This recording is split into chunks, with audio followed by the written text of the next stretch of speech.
오늘 함께 나눌 이 다니엘서 4장의 말씀은 느부갓네살 왕이 자기 삶을 복귀하는 내용입니다. 1절부터 3절까지는 하나님이 얼마나 위대하신 분인지를 고백하고요.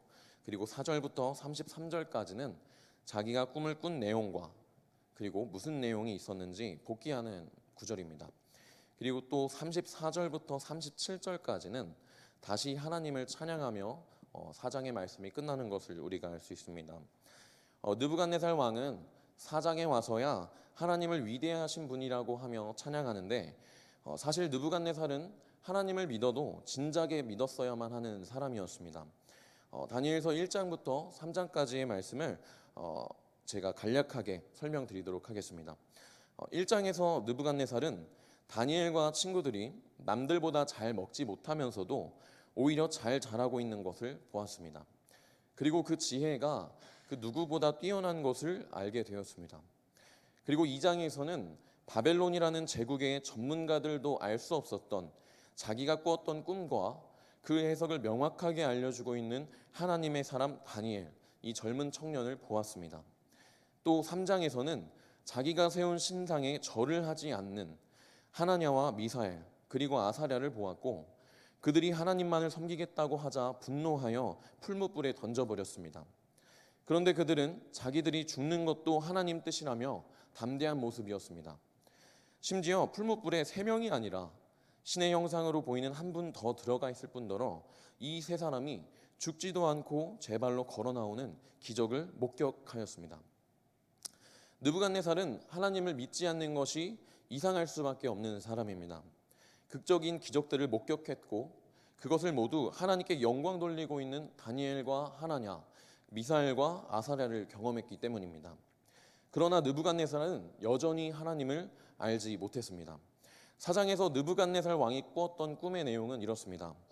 하늘까지 이른 거대한 나무와 그 나무에서 쉼을 얻는 여러 짐승이 있습니다. 그런데 하늘에서 한 순찰자가 내려오더니 그 나무를 베어버리고 모든 짐승을 내쫓았습니다. 그러곤 남아있는 나무그루터기가 쇠와 놋줄로 묶여지는 꿈을 꾸게 되었습니다. 다니엘은 느부갓네살 왕이 꾸었던 꿈에 대해서 이렇게 해석하였습니다. 거대한 나무는 느부갓네살 왕이고 이 사람의 권세가 하늘 끝까지 닿을 정도로 위대합니다. 그런데 가장 높으신 분께서 내리신 이 명령이 이 왕에게 미치는 것입니다. 왕은 사람들에게서 쫓겨나서 들 짐승과 함께 살 것이고 소처럼 풀을 뜯고 하늘에서 내리는 이슬에 젖는 신세가 될 것입니다. 이렇게 7대가 지나간 뒤에야 왕은 비로소 가장 높으신 분이 인간의 나라를 다스리신다는 것과 누구든지 그의 뜻에 맞는 사람에게 나라를 주신다는 것을 깨닫게 될 것입니다. 느부갓네살은 인간적으로 볼 때 성공한 인생입니다. 돈도 많고 능력도 많아 권력도 굉장한 사람이기 때문입니다.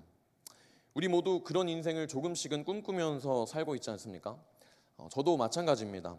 유명한 전도사나 또 목사가 되어서 사람들한테 인정받고 또 SNS에서 인기 있는 목회자들처럼 인기 있는 목회자가 되는 그런 상상을 하기도 합니다. 그러나 오늘 느부갓네살이 꾼 꿈의 내용은 그 꿈의 해석은 우리에게 이렇게 말하고 있습니다. 교만하지 마십시오. 당신이 당신의 삶의 주인인 줄로 생각하지 말아 주십시오. 가장 높으신 분께서 당신을 다스리십니다. 가장 높으신 분께서 이 세상을 다스리십니다. 느부갓네살이 꾼 꿈의 해석은 하나님께 있었습니다. 해석이 하나님께 있음을 믿는다라는 것은 우리 인생을 계획한 분이, 우리 인생을 계획하신 분이 하나님이라는 것을 믿는 것과 같습니다. 내 인생을 계획하신 분이 하나님이라는 것을 믿는다라고 고백하는 것이지요. 이것을 믿는 사람은 불평하지 않아도 됩니다. 왜냐하면 이 지극히 평범해 보이고 또 남들보다 뒤처진 것처럼 보이는 내 인생을 하나님께서 계획하셨다라는 것입니다. 하나님이 지금 저와 여러분을 이끌어가고 계시다라는 것입니다. 이것을 우리가 믿는데 어떻게 인생을 돌아보며 불평할 수가 있겠습니까? 우리가 이것을 믿는데 어떻게 내 인생을 돌아보며 불행하다라고 말할 수 있겠습니까? 그러면 우리는 이것을 믿는다면 어떻게 살아야 할 수 있겠습니까? 어떻게 살아야 하겠습니까? 하나님이 내 인생을 계획하셨다면 나는 이제 어떻게 살아도 상관없는 거 아닙니까? 내가 어떠한 방법으로 노력한다 하더라도 하나님이 계획하신 대로 흘러갈 것이라면 내가 뭐하러 노력을 하겠습니까? 그러나 다니엘서 4장 26절부터 27절까지의 말씀을 이렇게 말합니다. 또 그들이 그 나무 뿌리에 그루터기를 남겨두라 하였은즉 하나님이 다스리시는 줄을 왕이 깨달은 후에야 왕의 나라가 견고하리이다. 그런즉 왕이여 내가 아뢰는 것을 받으시고 공의를 행함으로 죄를 사하고 가난한 자를 긍휼히 여김으로 죄악을 사하소서. 그리하시면 왕의 평안함이 혹시 장구하리이다 하니라. 지금 다니엘은 느부갓네살 왕에게 이렇게 말하고 있습니다. 맞고 갈래? 그냥 갈래? 우리의 삶을 하나님이 계획하신 것은 분명합니다. 그리고 우리가 하나님을 떠나 방황을 하든지 아니면 하나님을 믿는다 하면서도 한량처럼 할 일 없이 시간을 보내며 한심하게 살든지 하나님은 우리를 1분 1초도 소홀히 여기신 적이 없으십니다. 그분의 계획 안에 우리가 착실하게 성장하고 있다는 것입니다. 그런데 다니엘은 이렇게 말합니다. 왕이시여, 당신은 어차피 하나님이 세상을 다스리신다는 것을 깨닫게 될 것입니다. 그렇다면 많이 맞고 깨달으시겠습니까? 아니면 그냥 아멘하고 깨달으시겠습니까? 다니엘이 느부갓네살에게 아멘하고 그냥 가는 길, 하나도 맞지 않고 그냥 가는 길이라고 설명해 준 길은 이렇습니다. 4장 27절을 다시 한번 보겠습니다. 그런즉 왕이여 내가 아뢰는 것을 받으시고 공의를 행함으로 죄를 사하고 가난한 자를 긍휼히 여김으로 죄악을 사하소서. 그리하시면 왕의 평안함이 혹시 장구하리이다 하니라.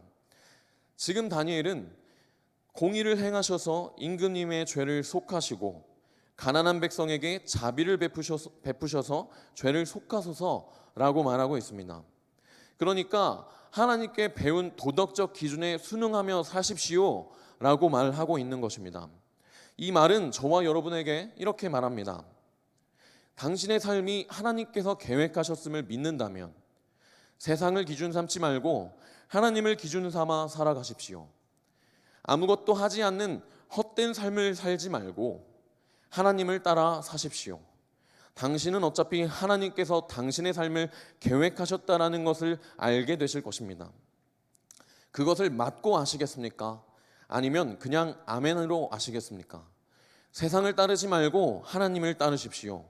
그러면 하나님의 당신을 향하신 계획이 있음을 분명히 깨닫게 될 것입니다. 다니엘이 느부갓네살에게 요청한 회개에 대한 호소는 꿈을 통해 느부갓네살에 대해 묘사된 운명이 무조건적인 것이 아님을 의미합니다. 그러니까 느부갓네살 왕이 만약에 다니엘의 말을 듣고 하나님의 말씀에 순종하는 삶으로 돌이켰다라면 정신병에 걸려서 짐승과 같은 시간을 보내지 않았을 것이라는 것입니다. 쉽게 말해서 많이 맞지 않고 쉽게 갈 수 있었다는 뜻이 됩니다. 만일 느부갓네살이 다니엘의 말을 듣고 스스로를 겸손하게 낮췄다면 하나님은 더 이상 그를 낮추실 필요가 없으셨기 때문에 그렇습니다. 그러나 느부갓네살은 1년이라는 시간 동안 회개할 수 있는 기회가 있었음에도 무시했습니다. 4장 29절부터 32절입니다. 12달이 지난 후에 내가 바벨론 왕궁 지붕에서 거닐세 나 왕이 말하여 이르되 이 큰 바벨론은 내가 능력과 권세로 건설하여 나의 도성으로 삼고 이것으로 내 위엄의 영광을 나타낸 것이 아니냐 하였더니 이 말이 아직도 나 왕의 입에 있을 때에 하늘에서 소리가 내려 이르되 느부갓네살 왕아 내게 말하노니 나라의 왕위가 내게서 떠났느니라.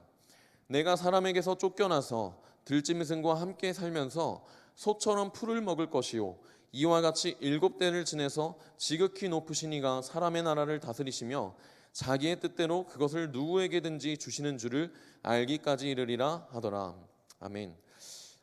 다니엘이 느부갓네살의 꿈을 해석해주고 12달이 지났습니다. 12달이 지난 뒤에 다니엘이 해석해줬던 대로 느부갓네살에게 모든 일이 일어났습니다. 이 12달이라는 시간은 느부갓네살에게 12달 동안이나 회개할 수 있는 시간적 기회가 주어졌다는 것을 의미합니다. 그러나 느부갓네살은 회개할 기회가 주어졌음에도 회개하지 않았고 결국 꿈을 통해 알게 된 대로 하나님의 심판을 받게 됩니다. 사랑하는 성도 여러분, 만약 저와 여러분이 하나님의 자녀로서 옳지 않은 길 위에 서 있다면 돌아서야만 합니다. 우리가 회개해야 하는 것입니다. 하나님의 나를 향하신 계획이 있다는 것을 추상적인 개념으로만 믿고 내가 스스로 삶을 개척해 나가고 있는 분이 계시다면 우리가 회개해야 합니다. 그렇지 않으면 하나님께서 저와 여러분을 낮추실 것입니다. 하나님께서 저와 여러분의 인생의 주인이심을 알리시는 사건이 있을 것입니다. 하나님께 속히 돌아오는 저와 여러분 되기 원합니다.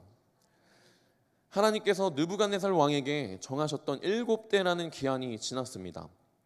느부갓네살은 그제야 하나님께서 가장 높으신 분이라는 것을 고백합니다.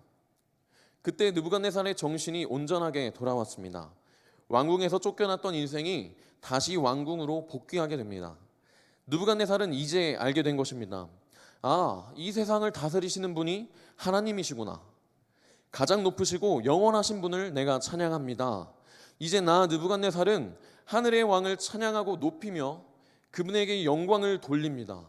과연 그가 하시는 일은 모두 참되며 그의 모든 길은 공의로우니 그는 교만한 이를 낮추십니다. 이렇게 고백하고 있는 것입니다. 하나님은 교만한 느부갓네살은 낮추셨고 겸손한 느부갓네살은 왕권을 다시 회복함으로써 높이셨습니다. 느부갓네살이 하나님을 신뢰하자 하나님께 영광 돌립니다. 하나님을 신뢰하는 사람은 하나님께 영광 돌리는 것입니다. 예수 그리스도를 주라고 시인하는 저와 여러분, 예수 그리스도를 주라고 시인하는 그리스도인은 하나님께 영광 돌리는 것입니다. 하나님께서 저와 여러분의 삶을 계획하셨다는 것을 믿는다면 하나님께서 영광 돌리는 여러분의 삶이 되기를 주님의 이름으로 축복합니다. 우리의 삶을 계획하신 하나님께 인생을 맡기시기 바랍니다. 우리 인생의 기준을 나라고 하는 사람에게 두지 말고 이 세상의 가치관에게 두지 말고 오직 하나님께 두시기 바랍니다. 하나님께서 우리의 삶을 계획하셨다는 것을 믿고 하나님께 인생을 맡기는 사람은 평안합니다. 나의 인생을 돌아보며 불만을 갖거나 불평하지 않아도 됩니다. 지난날과 오늘을 인도하셨고 그리고 앞으로도 하나님께서 인도하실 것이라는 그 믿음이 있기 때문에 그렇습니다. 만약 지금껏 나의 인생의 기준을 나라고 하는 사람에게 두었거나 세상의 가치관에 두었다면 돌아오시기 바랍니다. 하나님께서는 우리에게 오늘이라는 시간적 기회를 허락하셨습니다. 회개할 수 있는 기회를 주신 것입니다. 그런데 오늘이라는 시간적 기회는 우리가 회개하기에 충분한 시간이 아닐 수도 있습니다. 그러나 하나님께서 정하신 오늘이라는 이 시간적 기회가 언제 끝날지 우리는 알 수 없습니다. 그러므로 하나님께서 우리에게 이 기회를 주실 때, 하나님께서 우리에게 이 기회를 주셨을 때 우리가 속히 돌아와야 하는 것입니다. 하나님께서 우리를 부르실 때 평안함과 감사함으로 하나님이 내 인생의 주인이심을 고백하며 나아가는 저와 여러분 되기를 원합니다. 물론 느부갓네살이 많이 맞고 나서 하나님이 주인이심을 고백한 것도 매우 귀한 고백입니다. 물론 그 깊이가 다를 것이기 때문에 그렇습니다. 이와 같이 평안한 길을 선택하지 않더라도 빙빙 돌고 돌아 결국 하나님께서 우리 인생의 주인이심을 고백하게 될 것입니다. 많이 맞고 난 후의 고백과 평안한 중에 나타나는 이 고백은 우리의 선택이기 때문에 그렇습니다. 마지막으로 하나님을 신뢰하는 우리의 인생이 되기 원합니다. 느부갓네살은 이 세상의 주인이 누구인지 정확히 인지하고 그분을 신뢰함으로 하나님께 영광 돌렸습니다. 이제는 느부갓네살의 고백이 저와 여러분의 고백이 되기 원합니다. 하나님을 신뢰한다라고 하는 것은 아주 작은 것부터 아주 큰 것까지 모두 하나님께 속해 있음을 고백하는 것입니다. 오늘날 날이 갈수록 악해지는 이 세상을 바라보면서 전혀 하나님과 관련이 없는 것처럼 느껴질 때도 있습니다. 그러나 이 세상은 여전히 하나님께서 주인이십니다. 여전히 하나님께서 모든 것을 다스리고 계십니다. 4장 25절 말씀을 보겠습니다. 왕이 사람에게서 쫓겨나서 들짐승과 함께 살며 소처럼 풀을 먹으며 하늘 이슬에 젖을 것이요 이와 같이 7대를 지낼 것이라. 그 때에 지극히 높으신 이가 사람의 나라를 다스리시며 자기의 뜻대로 그것을 누구에게든지 주시는 줄을 아시리이다. 아멘. 우리에게 아직 하나님의 때가 오지 않았을 뿐입니다. 하나님의 때가 되면 곳곳에서 느부갓네살의 고백이 터져 나올 것입니다. 하나님을 의심하는 사람과 믿지 않는 자들에게서 하나님께서 하나님됨을 고백함이 곳곳에서 터져 나올 것입니다. 그러므로 이미 하나님이 하나님됨을 신뢰하고 있는 저와 여러분은 모든 상황 속에서 하나님께 영광 돌리는 은혜가 있기 원합니다. 그래서 이제는 우리를 계획하시고 우리의 주인 되시며 하나님이 하나님 되심을 신뢰함으로 하나님께 영광 돌리는 저와 여러분 되기 원합니다. 그러므로 하나님께 인생을 맡기며 살아가는 저와 여러분 되기를 주님의 이름으로 축복합니다. 제가 기도함으로 말씀을 마치도록 하겠습니다. 사랑이 많으신 하나님 아버지 감사합니다. 오늘 하나님께 인생을 맡기다라는 제목